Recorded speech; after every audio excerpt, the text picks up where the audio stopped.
Hey, hey.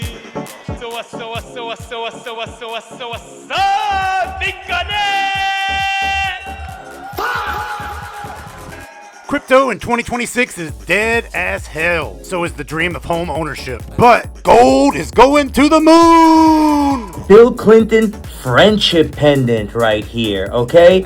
And this commander loves gold, or more importantly, treasures. I love gold! Now, I do want to admit that I think most people overlook this commander because they think he's some sort of stereotypical goblin from a J.K. Rowling book. And he's kind of not that because he's a dwarf and he doesn't make golems. He's actually making treasures that turn into constructs.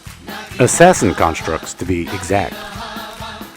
So everything should be okay. I'm the opposition agent, and this is Goldwaker. Let's just think about this. What if a treasure token was more than a resource, but an actual lifestyle? What if capitalism is not an economic system, but a combat trick? What if you treated your mana base like a senator does with insider trading laws? Tell me. This commander has only one conclusion that really truly fits. That greed, for lack of a better word, is good. Vihaan here is a dwarf warlock, and he says other outlaws you control have vigilance and haste.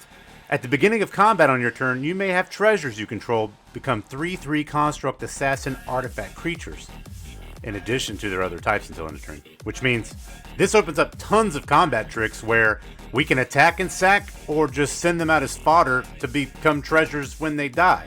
Take Mahadi for example. I'm gonna meow the f*** out of you. Mahadi here is one of the key synergy pieces, much like other cards. At the beginning of your end step, create a treasure token for each creature that died this turn. Not just your creatures, not just these treasures, but any creature on the battlefield. This becomes a deterrence from even blocking you. And if we have a Zorn on the field, this actually helps too because we create those treasures at the end step, so we get one more additional treasure at the end step. So if our creatures die, it's fine, because guess what?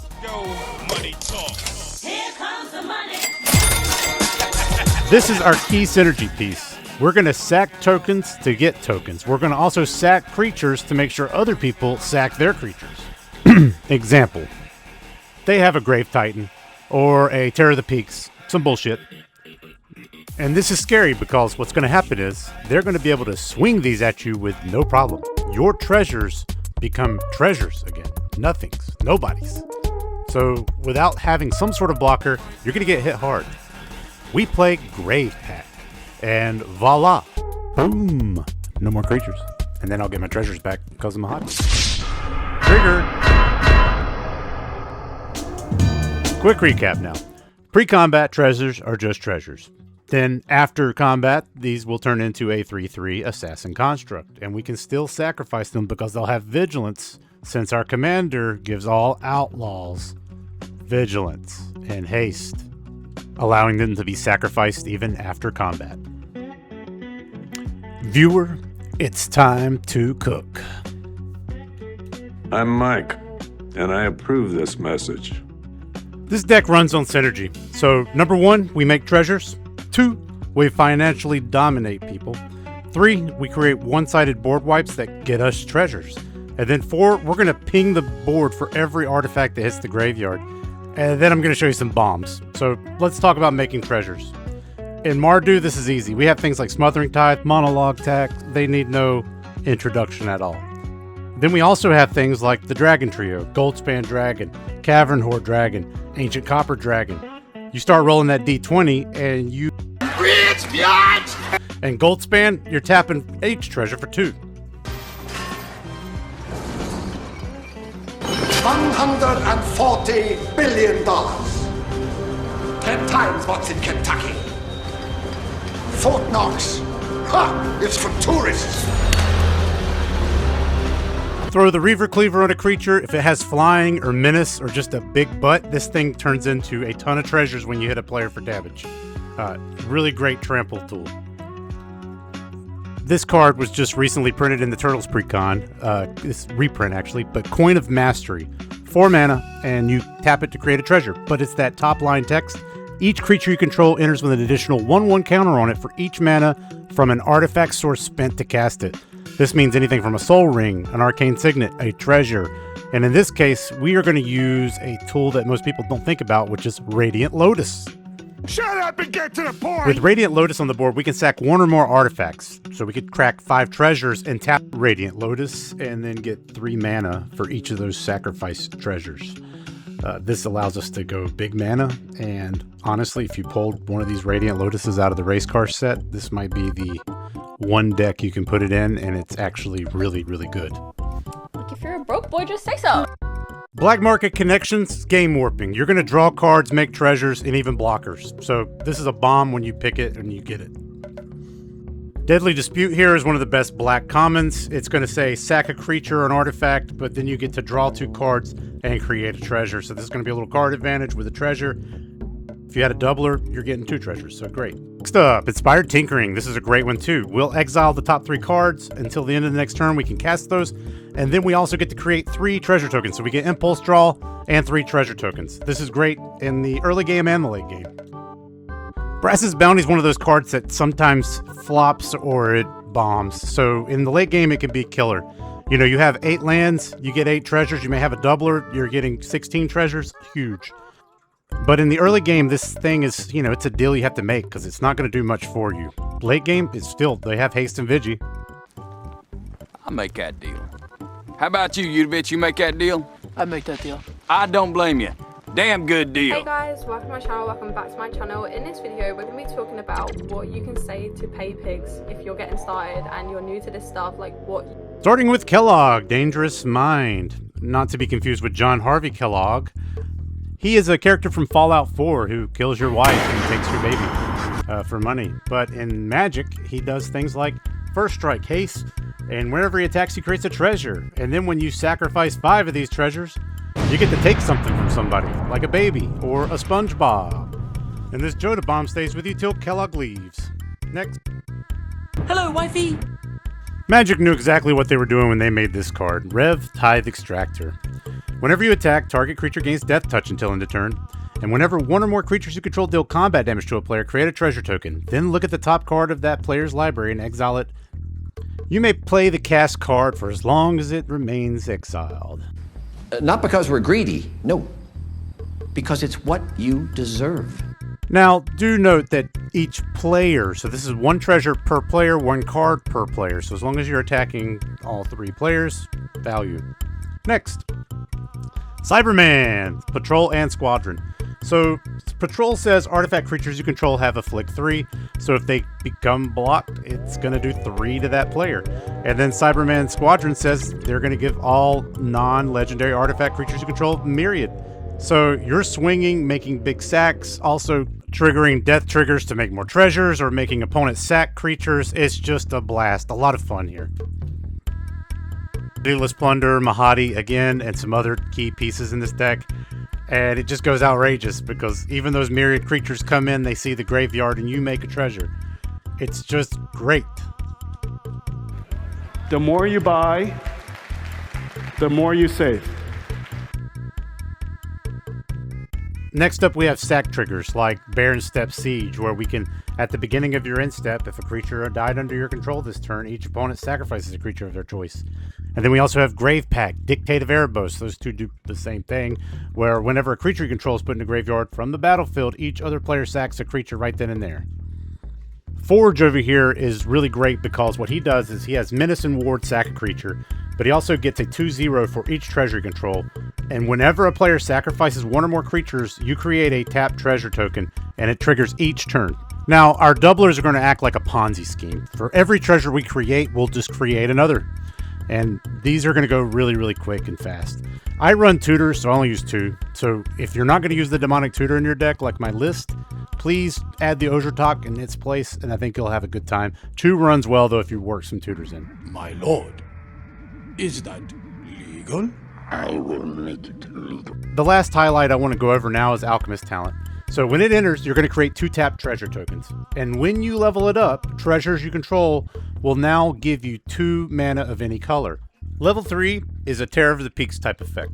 Anytime you use a treasure to cast a spell, you're going to do damage to each opponent for the mana value of that spell. So every time you crack a treasure and you cast something of 5 CMC, That's 5 damage across the table. It's pretty awesome. Being able to sack a treasure for 2 mana is just golden. So much treasure, it's something beautiful to see. Look, Vihaan did nothing wrong in Thunder Junction. These people, they're trying to say he did something wrong, but it's a total witch hunt, folks. The fake news media, they call it blood money. They're all in on it. He has these beautiful treasures, shiny, beautiful treasures, gorgeous. These treasures become 3/3 assassins with a snap, and it's beautiful. He wipes them out and sends them in. Life begets treasures. Treasure beget life. If we did this also, we could be great again. Blood money, what a great sorcery, though. Probably the best spell. Blood money! Destroy all creatures. Each non-token creature destroyed this way, you create a tapped treasure token. You can't use them this turn, but next turn, you can take full advantage of that treasure token. Next, we have Reckless Endeavor. And to start this one off, we're going to roll a d12.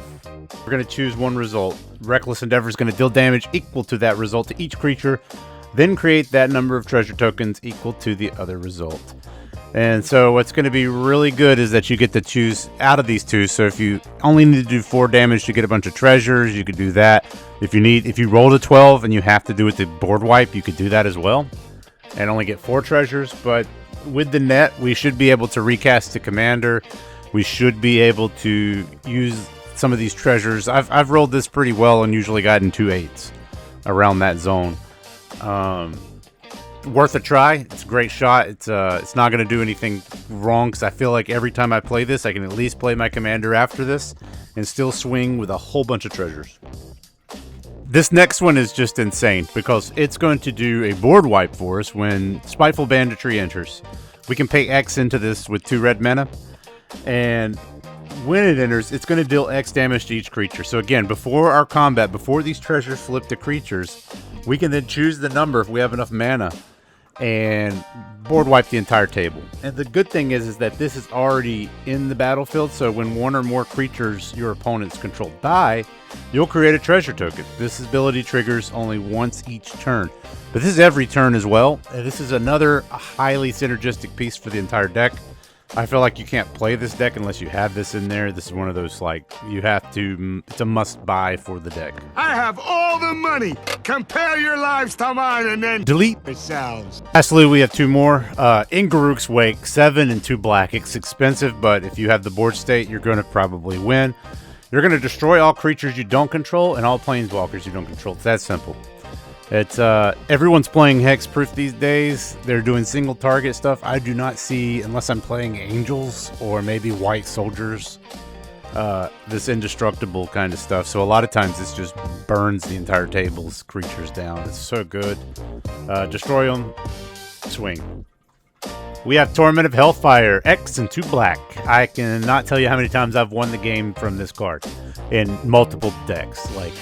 So we're going to say we have 10 treasures on the board. And what we do is we say, okay, this is before combat. I have effects that are going to net me treasures when things die, like the Spiteful Banditry and things. So as long as we can do this and there's enough fodder on the board, we can do this quite a bit to make sure that we get our treasures before the actual combat step. So we pay X, we crack, let's say, 9 of those treasures just because we know we're going to get a return. If not, they lose and we win anyways. And so 9 into this, plus our lands, let's say we have 8 lands, and we just tap into this thing hard. They're going to have to sack these things, and if you have those triggers like a doubler or a create a treasure, you're going to get a giant net of treasures. Then you get to swing at them as they have no blockers. You're definitely going to have a win chance with this card. I would say it's a bomb. If you keep watching me, you'll notice a lot of times I do not like board wipes that just stall the game. I'm one of those guys that likes to find the best one-sided board wipes. I think if you're going to do it and try to win. It's not one of these things where it's like, oh, I've lost, I never had lands, I'm just going to ruin the game for everybody. That just sucks sometimes. So that's my opinion on board wipes. So when you see my videos, you are going to see a lot of one-sided board wipes only, or things that benefit me from the board wipes in a sack deck, things like that. Otherwise, it's not something I'm a big fan of. But this deck is so good for board wipes.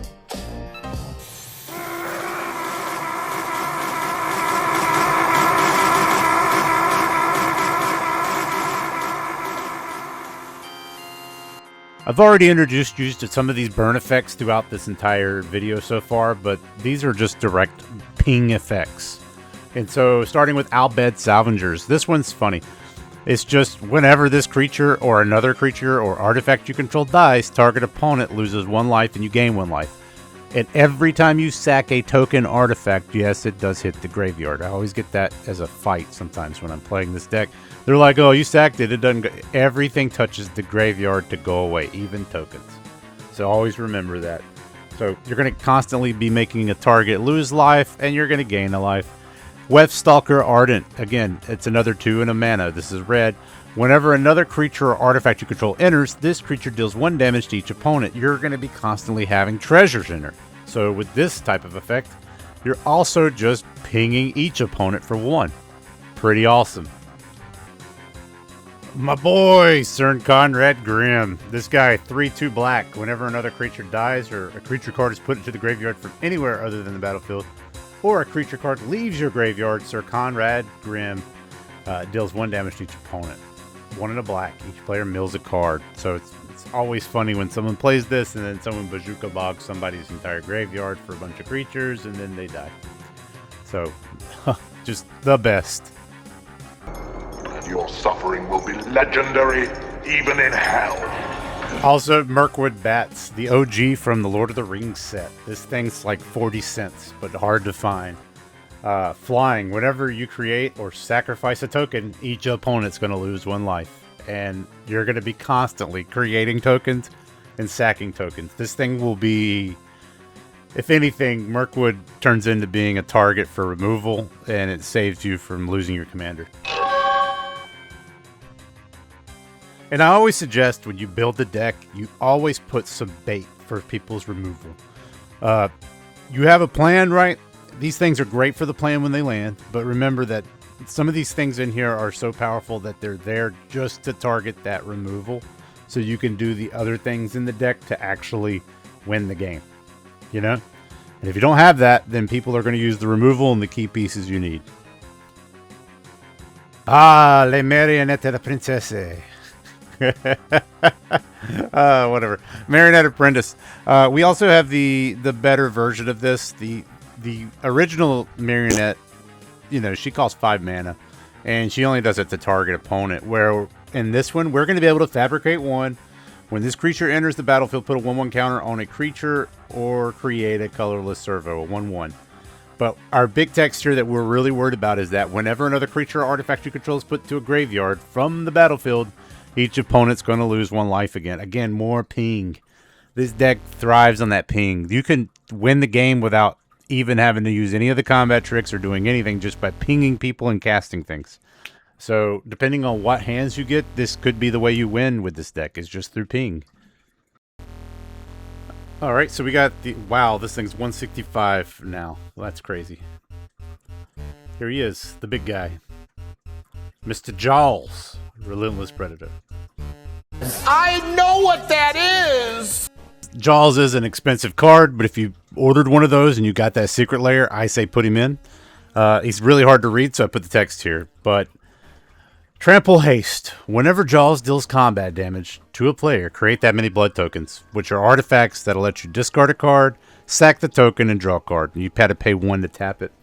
But the big text box here is whenever a non-creature artifact is sacrificed or destroyed, Jaws deals 1 damage to each opponent. And that's not just your stuff, it's also their treasures and their things, so it gets out of hand pretty quick. You're going to want to have ways to get this on the board and other things. So we do have pieces on the Mox field like Deflecting Swat. We have Chimley, the Inner Sun, so we can't have our spells be countered. And we also put in Reanimation just because, you know, sometimes you got to pull something out of the graveyard. We always want to have some of this interaction with these things because Jaws is one of those, again, bait targets. But if you get him to stick on the board, you're going to win. It's a bomb. Like, you have enough power in this deck with treasures to do some really gnarly things with Jaws. Well, now you're a threat, and your opponents want you dead. And I have ventured here far out into the wilderness to kill them. This bomb, Indomitable Creativity. It's X and 3 red. Sorcery. Destroy X target artifacts and or creatures, in our case, treasures. For each permanent destroyed this way, its controller reveals cards off the top of their library until an artifact or creature card is revealed, and exiles that card. Those players put those XR cards onto the battlefield, then they shuffle. We're going to destroy, let's say, 5 artifacts, and we start taking things off the top. So we get a Negan, a Jan Jansen, a Mithril Coat, a Ruthless Technomancer, and a Revel in Riches. This is game warping, and we may have already won the game. Huge bomb. Speaking of which, we have Revel in Riches on the battlefield. It becomes a bomb status because it does the synergy we love in this deck. Whenever a creature an opponent controlled dies, we're creating a treasure artifact token where we can get one of any mana color, but also our attackers. Last but not least, at the beginning of your upkeep, if you control 10 or more treasures, you're winning the game. So, simple win con right here. And this leads us into the other version of this card I call... Alright, Knucklesy can die. So he acts as a backup to this effect, because if you look at the Treasure Hunter ability, at the beginning of your upkeep, if you control 30 or more artifacts, you win the game. So it's a little harder to trigger off, but it's an additional possibility if you have this card. But he also comes with Double Strike, Trample, and Haste, and he has that other key tagline that's much like Rev, the Tithe Taker that we showed earlier. Whenever one or more creatures you control deal combat damage to a player, create a treasure token. So if we swing things at all 3 opponents, we're going to get 3 additional treasures by the end of the turn. Our final bomb win is the Simple Treasure. When these guys flip over to 3/3s, it's a powerful, powerful creature. I'm telling you. When you have something that has haste and vigilance, can also tap for a mana after the fact, and you have 10 of these and you swing 30 damage at someone, you're not even thinking about the buff effects in this deck, such as Elish Norn and things, where you're going to be swinging even larger versions, or they have Death Touch. It's impossible to not count these guys as a bomb win, and they're a simple token. Hey, I hope you guys enjoyed this first video with Vihaan. I'm going to try to make some more in the future. The big thing here is I like making decks that win. So if you like people who make decks that win, follow me, like it, subscribe, check out my Mox Field below. It's going to have the full deck list with all the different types. I do put in a lot in the sideboard for people to swap out cards. Just what I run, just knows works for me and the way I play, which is pretty aggro. In the future, I'll probably set up some other things, so look forward to those links. Thank you guys, and hope to see you soon. Peace.